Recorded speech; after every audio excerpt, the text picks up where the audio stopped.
The snow fell in heavy, silent sheets over the quiet streets of Burlington, Vermont, muffling every sound except the ragged breathing of a mother who had reached the end of everything she thought she could endure. Sarah Bennett knelt in the middle of the road, her knees soaked through her jeans, clutching the tiny gloved hand of her 4-year-old daughter Ava so tightly that the child's fingers had gone white inside the pink mitten. Sarah's face was streaked with tears that froze almost as quickly as they fell. Across from them crouched a stranger in a navy wool coat, a man she had never seen before today, yet whose eyes carried a grief so deep it felt like looking into a mirror. His name was Matthew Harper, and when he spoke, his voice cracked like thin ice. "Who hurt you?" he asked the little girl, not the mother. The question hung in the frigid air, simple and devastating, because Ava had not said a word in 3 days, not since the night her father slammed the door for the last time, leaving bruises shaped like fingerprints on both of them. If stories like this, of broken families, quiet courage, and the kind of redemption that sneaks up on you when you're not looking, move you even a little, please hit that like button right now. Drop a comment saying you believe in kindness and second chances, share this with someone who needs hope today, and subscribe so we can keep telling the stories that matter. It means more than you know. Sarah had once believed love looked like Sunday pancakes and laughter echoing through their small rental house on Pine Street. Her husband Ryan had been charming when they met at the University of Vermont, the kind of man who carried her books and kissed her under autumn maples. But charm has a shelf life when the bottles start piling up behind the couch and the apologies stop coming. The first time he hit her, Ava was still in a crib. Sarah told herself it was a one-time thing, that stress from his construction layoffs had snapped something temporary inside him. She forgave. She covered the bruise with concealer and smiles. She lied to her mother on the phone and said everything was fine. The second time, Ava was 2 and saw everything from the hallway, her stuffed bunny clutched to her chest like a shield. That night, Sarah packed a bag, but Ryan found it, tore it apart, and cried on the kitchen floor until she unpacked again. Shame is heavier than any suitcase. By the time Ava turned 4, the house felt like a prison with heating bills and crayon drawings on the fridge. Ryan's rages came in cycles, quiet for weeks, then explosive. The final night, he grabbed Ava by the arm so hard the child screamed, and something inside Sarah shattered wide open. She waited until he passed out on the couch, took her daughter, and ran into the January darkness with nothing but the clothes on their backs and $23 in her pocket. They had been walking for hours when Matthew found them. He was coming back from the late shift at the hospital. He worked as a trauma nurse, the kind who held dying teenagers together with his bare hands and still managed to smile at the vending machine. He saw them from half a block away. A woman stumbling, a little girl in a pink coat being half dragged, half carried. Something about the way Sarah kept looking over her shoulder made his stomach drop. He pulled his truck over without thinking. When he stepped out, the cold hit him like a slap, but the sight of them hurt worse. Sarah tried to hurry past, pulling Ava close, but the child had begun to cry in that exhausted, hiccuping way that breaks adults in half. Matthew didn't grab them or shout. He simply crouched down to Ava's level the way he did with terrified kids in the ER, palms open, voice soft. "Hey, sweetheart," he said. "Are you cold?" Ava stared at him with enormous blue eyes and nodded once. That was when he noticed the purple shadow blooming beneath the sleeve of her coat when Sarah tried to adjust it. His training took over. He cataloged the injury, the too thin mother, the terror that radiated off both of them like heat.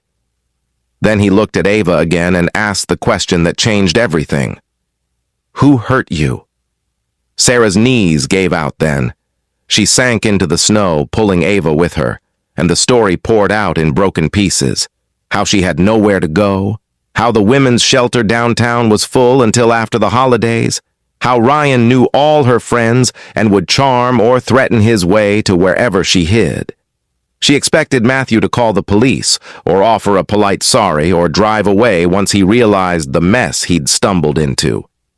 Instead, he took off his scarf and wrapped it around Ava's neck, then looked Sarah dead in the eye and said, "My sister left a man like that. She didn't make it out in time. Please let me help you." There was no pity in his voice, only a bone-deep exhaustion that told her he'd seen too many women who looked just like her on stretchers. Something in Sarah unclenched, just a fraction. She let him lead them to his truck. She let him drive them to the only place he could think of that might still have room on a night like this, his own house. Matthew lived in an old blue Victorian on the hill above Battery Park, the kind of place with creaky floors and too many books. His wife had died 3 years earlier from an aneurysm that stole her in her sleep at 34. The house still smelled faintly of her lavender candles. He had never brought anyone home since the funeral, but he couldn't leave a mother and child to freeze. He carried Ava inside while Sarah hovered in the doorway like she might bolt. He made hot chocolate with too many marshmallows because that's what his wife used to do for neighborhood kids. Ava fell asleep on the couch before she finished hers, Bunny clutched tight, chocolate smeared across her cheek like war paint. Only then did Sarah cry, not polite tears, but the ugly, wrenching sobs of someone who had been strong for far too long. Matthew sat on the floor across from her and waited. When the crying slowed, he said quietly, "You're safe here. Tomorrow we'll figure the rest out. Tonight, just breathe." The days that followed felt like learning how to live again. Matthew slept on the couch and gave them the guest room with the slanted ceiling and the window that looked out over Lake Champlain. He called a friend who worked at the Domestic Violence Resource Center and got them on the emergency list. He took Ava to the pediatrician himself when Sarah was too afraid Ryan might show up at the clinic. The bruises faded. Ava started talking again, first in whispers, then in full sentences that made Matthew laugh out loud in the middle of the grocery store when she announced that the bananas were too yellow. Sarah watched them together and felt something she hadn't in years, the possibility that men could be gentle. Matthew never pushed, never asked for anything.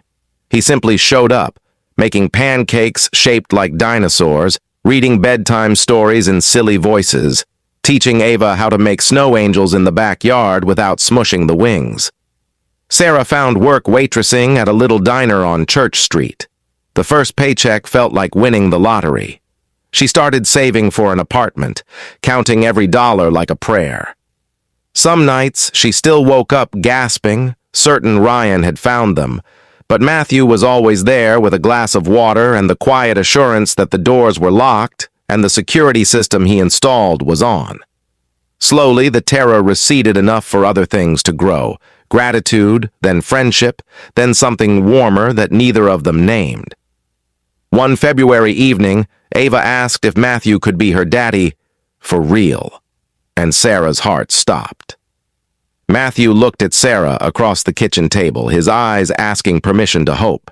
She cried again, but this time they were different tears. Spring came early that year. The ice on the lake broke up with a sound like gunfire. Sarah moved into a tiny apartment above the bookstore, close enough that Ava could still run to Matthew's house after preschool. Ryan never found them. The restraining order and the new town 20 miles away helped. Some wounds never fully close, but they scab over enough to let you keep walking. On the first warm day in May, Matthew took them to the waterfront. Ava ran ahead chasing gulls while Sarah and Matthew walked slowly, hands brushing. He stopped beneath the same oak tree where he used to propose to his first wife years ago. From his pocket he pulled not a ring, but a simple silver necklace with a tiny snowflake charm. "I'm not trying to replace anything you've lost," he said, voice rough.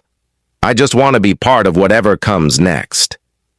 Sarah looked at the man who had saved them without ever making them feel like a charity case, and for the first time in years, she felt steady enough to say yes to something good. If this story reached into your chest and squeezed, if it reminded you that light can find its way into even the darkest winters, please do me a favor. Hit like, share this video with someone who needs to hear that it's never too late, and let's flood the comments with snowflakes for every Sarah, every Ava, every Matthew who refused to look away when someone needed saving. And if you're still here, do one last thing before you go. Look down and type this in the comments right now. Second chances are real. Because they are. Sarah and Ava still live in Burlington. Ava starts kindergarten in the fall. Matthew coaches her soccer team, terrible as he is at it. On cold nights, they still make hot chocolate with too many marshmallows. And every time it snows, Ava looks out the window and says the same thing. Look, Mommy, the world is getting a do-over. Second chances are real.